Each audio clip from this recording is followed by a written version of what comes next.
Throughout my youth, Florida was changing. Developers were changing the coastline, dredging up new landscape for new development. Mosquito control was cutting all kinds of canals back and forth through Florida, trying to drain the swampland. And everywhere the big shovels went, and everywhere the dredges went, they dug up the earth and they laid bare fossils galore. You can't even imagine how some of these places looked. They were just literally littered with bone material. And as a kid, I'd go out there and I'd pick all that miracle stuff up, those stories from the past. Shark teeth that were this big from the Carcharodon megalodon, horse teeth by the bunch, and bison teeth and glyptodon bones and scutes, animals that nobody's ever seen before came up with those dredges. What an amazing thing they were offering us as far as the image of Florida goes. In that image, in that moment, one of the other things that was coming up, of course, was our ideas about the Florida natives, the people who originally lived here before we got here. You know, it must have been an amazing world that they came into living here in Florida among all these big animals. There were saber-toothed cats here and American lions that were bigger than African lions, short-faced bear, dire wolves bigger than modern wolves. I mean, what an amazing world this was, a world of mammoths and mastodons. But with all of these animals, there were people and human emotions that actually experienced what these animals were all about. And I imagine these animals were hunted. Actually, to tell you the truth, at one point when I was younger, I found the evidence of some of these animals, of some of the hunters and what the hunters left behind. But as time went on, our people here in Florida, the native people here in Florida, adapting to this incredible environment, learned how to be more and more sophisticated. They moved into cities and they began trade with other people from around the central Florida area, or North Florida, or South Florida. And after a while, this bay would have teemed with canoes. What an amazing place this must have been, where people were trading all kinds of goods. Goods that came down the Mississippi River, goods that came over from the Caribbean. And so when I think about this ancient culture and how it adapted to this environment, what I'm seeing is real people with all the qualities of real people, all the anger and the joy and the fascination that real people exhibit. And when I do a painting, I try to incorporate that in there. I try to figure out the kind of tools that they would have used and how the tools were built. And so, for me, this is what I really love to share.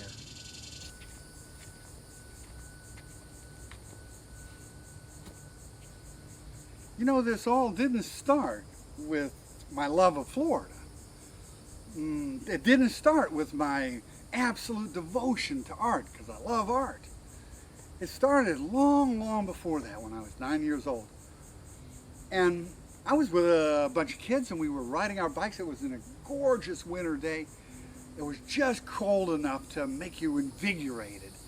And we got out and we went up to what's now 34th Street, the road that connects you with the Skyway Bridge.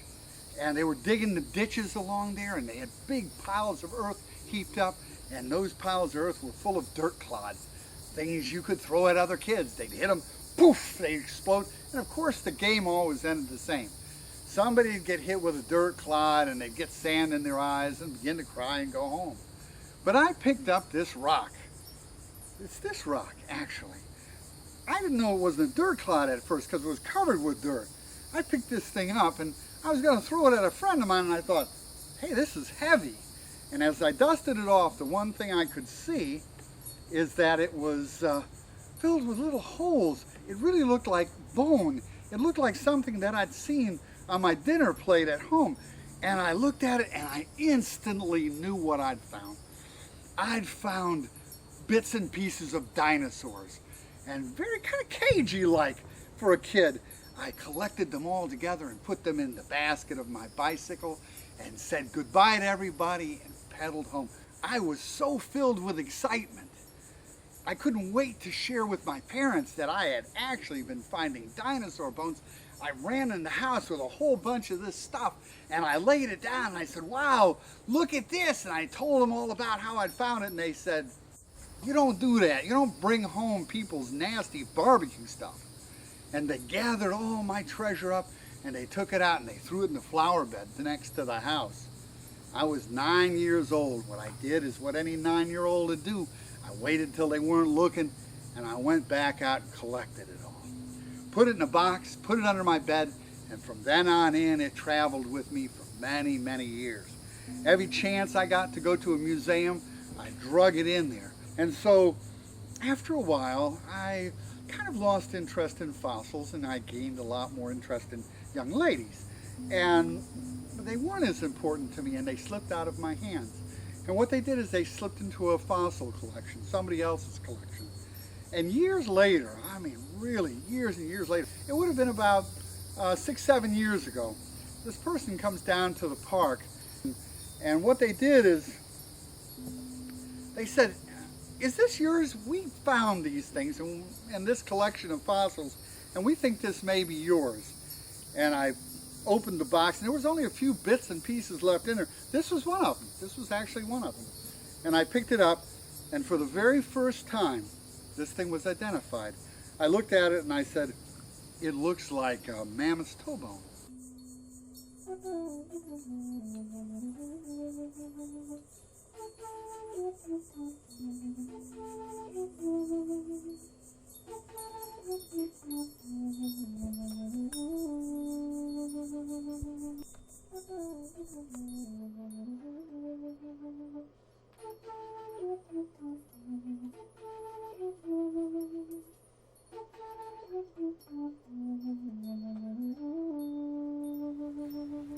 This is Boyd Hill Nature Park. That's where we are right now.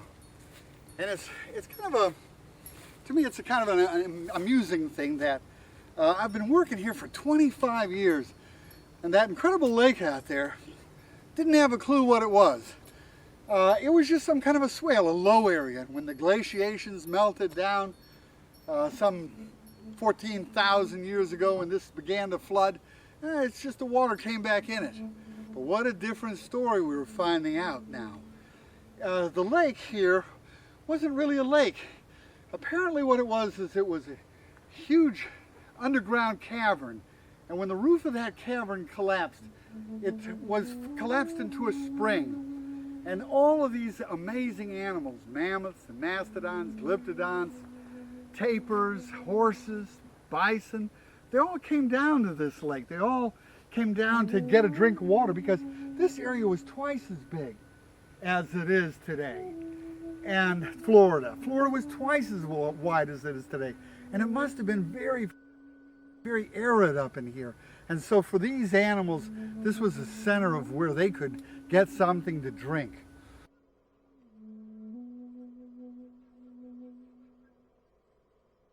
Out there, when they began dredging all along in here, up came all these fossils. And what was even more incredible was that along with the fossils came some bone material that had cut marks on it. And I thought to myself right away when I saw them, I said, this is the very first evidence we have here in this park of human beings living with these ancient animals. And as time went by and more fossil material came up over this embankment, suddenly we began finding pieces of chert. So we began finding the actual evidence of ancient people who lived here.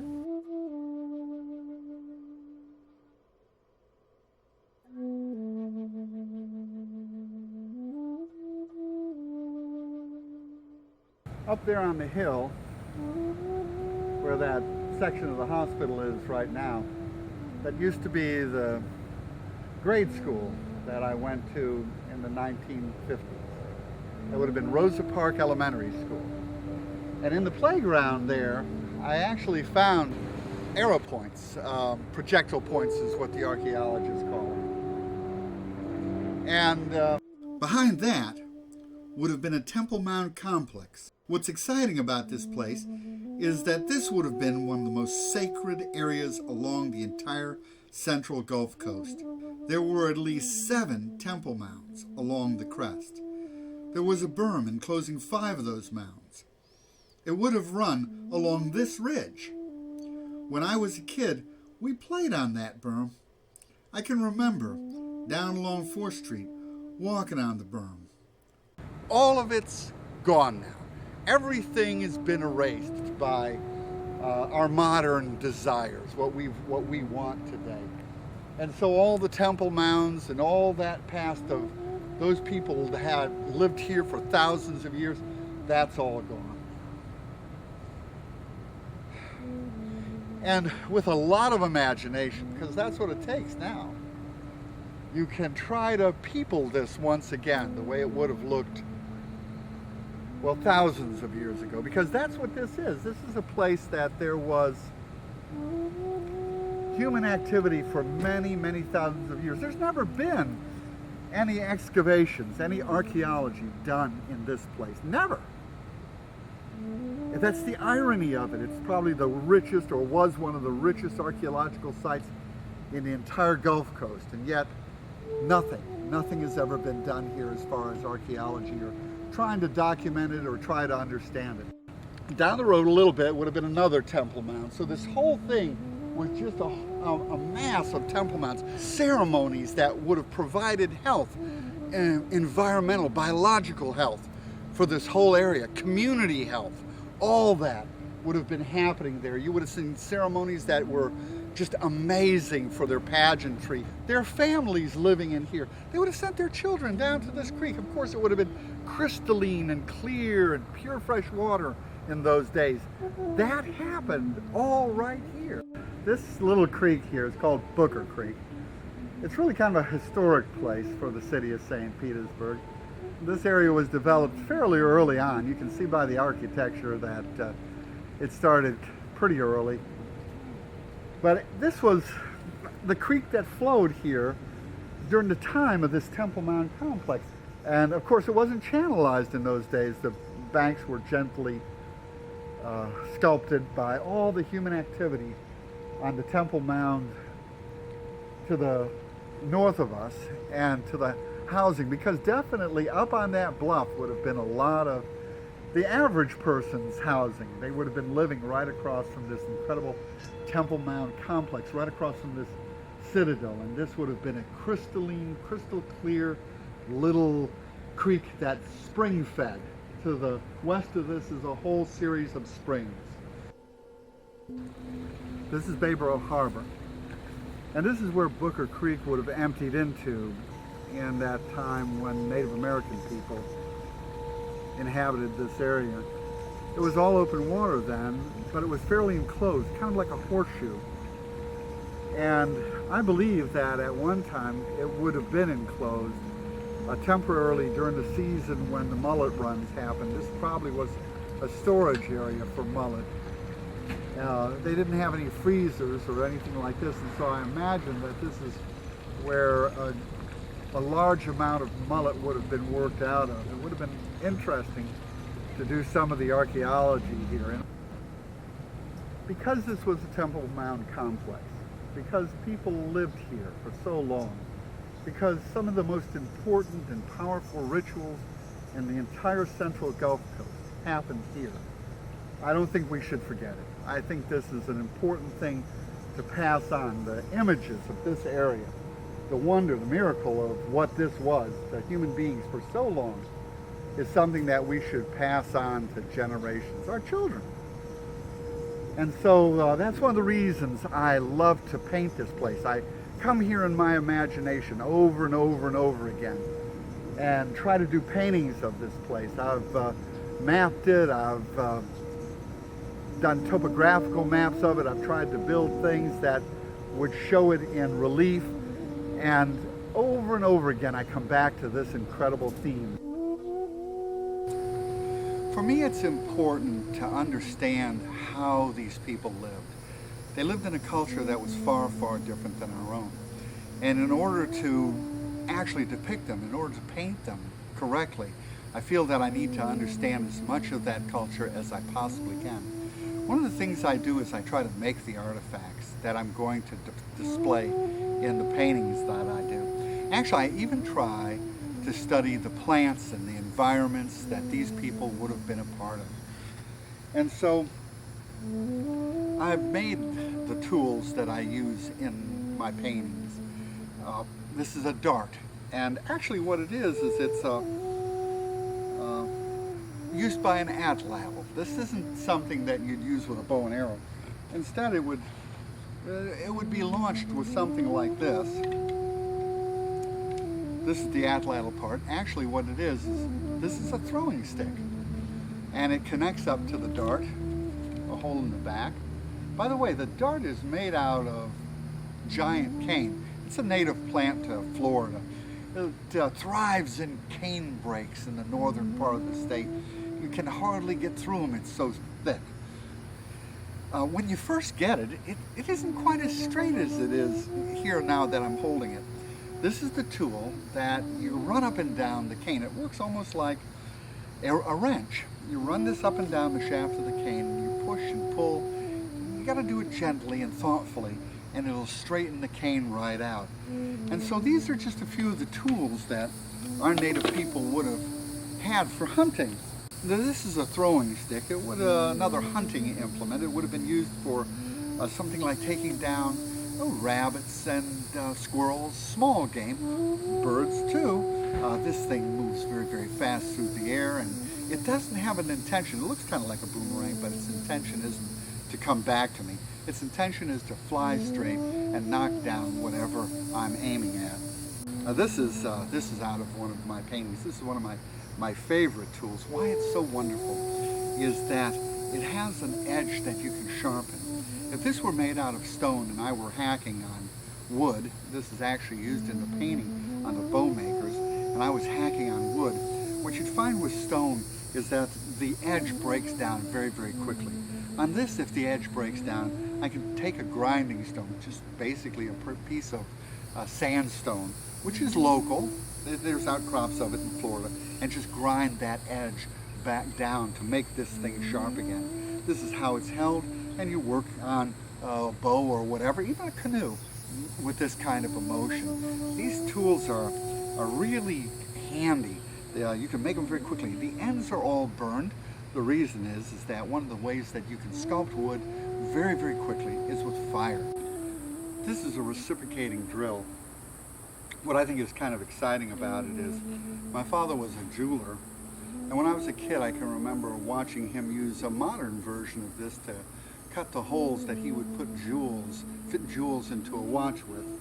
And simply, it's a very simple tool. It works kind of like this, and it'll just go as long as you want to pump it. It'll do its job. Of course, they would have put something on the end that would have allowed it to cut into the wood that I've got on my knee here.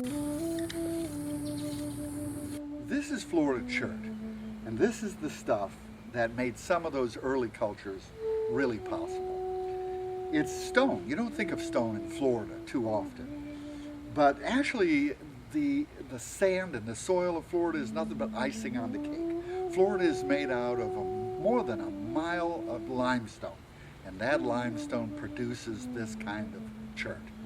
Chert is a flint-like material, but it's just a little bit more impure. I've made something that resembles a point, and what I'm going to do is I'm going to grind the edges with a piece of quahog. This is a local shellfish. Originally the shell would have looked something like this. You break it up and you can use it to grind the edge of a point like this. And what it does is it creates a platform, something that I can push up against and flake off little pieces like that. It really sharpens the point into something almost really resembling a modern knife with its kind of serrated edge, but very, very sharp, almost like broken glass.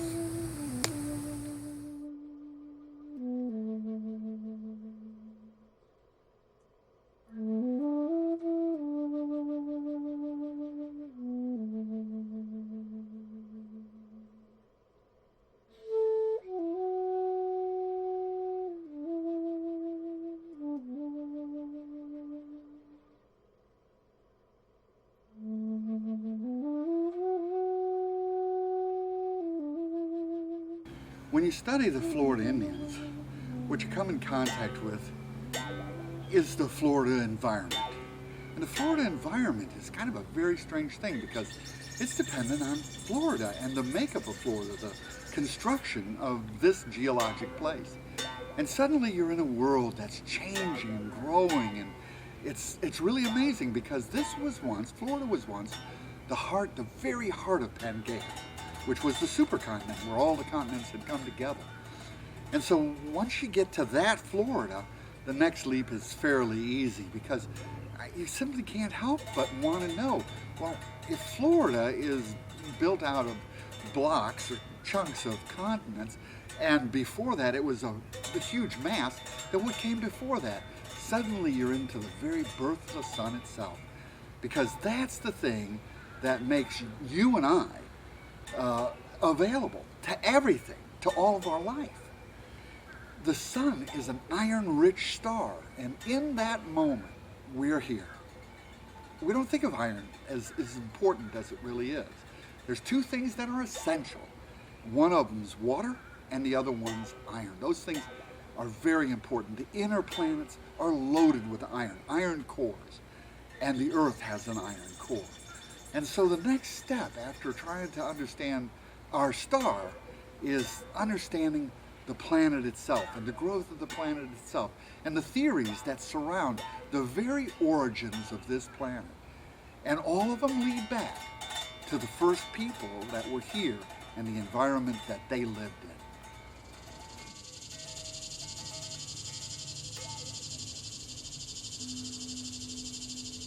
This is where in 1565 Pedro Menendez de Avila actually comes right into this mound area. And this is where we get the name of the people that originally were here. They're called the Safety Harbor culture, but they're also known as the Tocobaga. But at that time, Tocobaga was the name of the cacique, the honored man, the person who was basically kind of in charge. They didn't have the same kind of in-charge attitude as we have, but Tocobaga was the person that would have been the representative. And Pedro Menendez de Avila comes in, I think, what was it, 3 or 4 ships in the middle of the night, and anchors just off of this mound complex. And in the morning when they wake up, the Indians wake up, they see the Spanish ships out there in the bay in front of this thing, and the Spanish ships have their guns rolled out. And a crier runs across the village telling everybody to leave. Everybody runs into the forest. And the cacique, the honored man, Tocobaga, goes up into this temple mound. And it really would have been this exact mound. He goes up into this temple mound to get ready to die with his God and his people and his history. And when Pedro Menendez comes ashore and walks up onto this mound and sees the Tocobaga, the cacique, he says, we won't hurt you. We're not here to hurt you. And please tell your people that we're here as friends. We're not here to hurt anybody. And the cacique brings his people back. In a matter of, I guess it's 5 days, 2,000 people arrive. Some 29 sub-chiefs arrive at this place. It turns into an incredible party, more than the Spanish can handle, and they become frightened and asked that the Indians disperse back into their own home villages. We do a sympathetic job of talking about the English explorers and the English conquerors and the English colonists coming to the Americas. So when it comes to the Spanish, really, we give them very short shrift. And in fact, some of what happened right here should give us an idea of a real quality of the Spanish court, what the Spanish wanted. When Pedro Menendez comes here, he's not here as a conqueror. He's not here as somebody that's going to force his will upon these people. Instead, what he's doing is he's seeking a couple of things. He's trying to find out if his son is still alive. His son has been on a shipwreck out on the beach somewhere, and he's trying to find out whether this boy of his is still alive. And that's one of the reasons he's here. He's heard that there's Spanish people that have been captured by the Indians that are living here. The other thing he's doing while he's here is he's trying to find out whether there's a canal-like passage, a river-like passage, that goes across here to the other coast of Florida. And the other thing he's trying to do is bring peace to this area. When we're thinking about DeSoto and the DeSoto expedition, what we really need to understand is that the men that came to America came to America. They were Europeans. They had a European mindset. The whole world was based on what they knew from when they were growing up, from children. And their world was based on war. Europe had been at war for thousands of years. Once the collapse of Rome happened, it got very, very bad. And so what these men knew is they knew the hardships of Europe, and they knew them very well. And they were very trained in dealing with combat. That's something that they were very familiar with. And so when you're looking at the DeSoto expedition, what you don't want to do is you don't want to judge them in a sense that, oh, well, they understood the things that we understand about our world. They understood that, well, you work with people and you have trade relations and things like that. No, their world was a world of conquest. And so these people come to these shores with this attitude that they're going to conquer this landscape, and they're going to conquer it for Jesus. They're going to conquer it for God. They're going to bring Christianity to these savages here, not realizing that what they're going to conquer, what they're going to destroy, is an entire civilization, a magnificent civilization in Mexico, in Peru, here in Florida. I believe this was an absolutely magnificent civilization based on the plenty that came out of the estuaries. Florida was extremely rich in foodstuffs. When I was considering doing the DeSoto expedition, I was given a lot of guidance from the wonderful folks, the park rangers, who are really historians who work at the DeSoto Memorial. And they suggested that I do a night scene with Rangel, who was a writer who accompanied DeSoto and wrote about what the expedition was doing. Actually kept a diary right there. I think what was exciting for me is this wasn't something new. People like DeSoto, soldiers of fortune and army commanders, had traveled with incredible baggage trains throughout Europe, so they knew exactly how to travel. Rangel would have had probably a very nice folding desk that slaves would have carried for him. And every evening when he settled down around the fire, he would have had that desk brought out and written in his diary about the things that happened the preceding day. I think what's exciting about this is that Rangel, accompanying DeSoto, actually had values that were very different than DeSoto. And he wrote about DeSoto as an ungoverned governor. DeSoto and his soldiers are going to leave North Florida, make their way through Georgia, and crash into South Carolina. The civilization that they're going to crash into is represented by the Lady Kofatashiki. The painting shows Kofatashiki's first meeting with DeSoto. Accompanying her are some of her priests. The most important thing that they're doing is trying to ward off the evil that they see, the wickedness that they see coming at them from this army of basically brigands. I mean, they see them as thieves and criminals that do not want a home, that do not want to settle down. They're just in motion, trying to get whatever they can get their hands on. So Kofatashiki is going to try to figure out some way to get these people through her countryside and out the other side. They'll finally capture her and take her with her. She'll escape the DeSoto expedition and go back to her former life. This dramatic image depicts the escape of the DeSoto expedition from North America. They're traveling down the Mississippi River in boats that they've constructed. All along the way, it's been an endless running battle. Native American people have come out in canoes, have been shooting from the banks. They're trying to destroy the last remnants of the DeSoto expedition. In the boat in the foreground is a young person with a quarrel. That's the dart used by a crossbow. She's handing it up. And that is Anna Mendes. Although she's dressed like a young man by this time, she's a young woman that's accompanied the expedition the entire way. Exhausted, she's looking forward to their escape to Spanish territory in Mexico.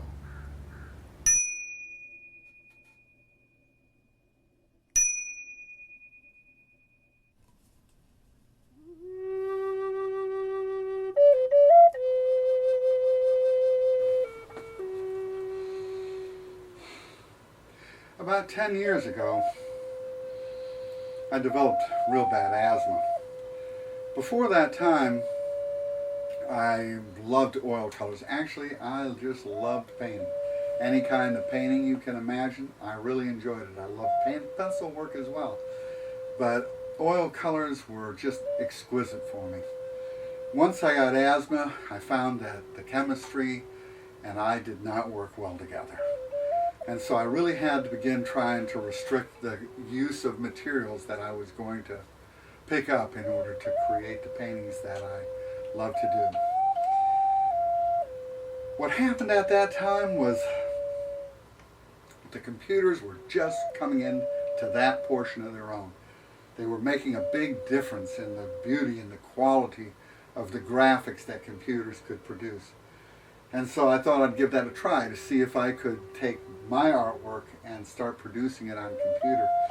And that's what I do now. All of my artwork is all computer rendered. And what I do is I start off just like I would have started off with an oil painting all those years ago. I would have done a drawing first, a sketch, and that's what I do. And then slowly what I do is I fill in the background. And it's the oil person in me that uses all the colors that I use. I love detail. Because for me, the story of the ancient people is about the detail of their lives. It's about the quality of their lives. It's kind of the precious wonder that they invented that I don't want to miss. And so for me, the computer has become a wonderful tool to really work very carefully, very tightly. I work at 300 DPI. That means that something about the size of a postage stamp still is important for detail. I can work detail into it. And that's why I now base all of my art on the computer, and I do all of my work on the computer. My program of choice is Adobe Photoshop.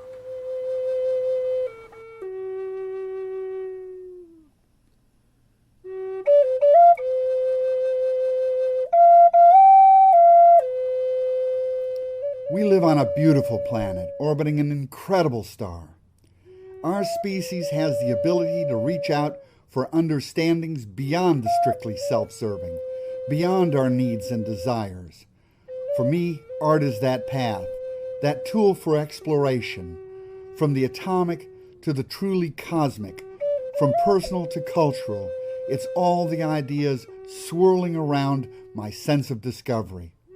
My art offers the chance to share some of those images dancing in my head.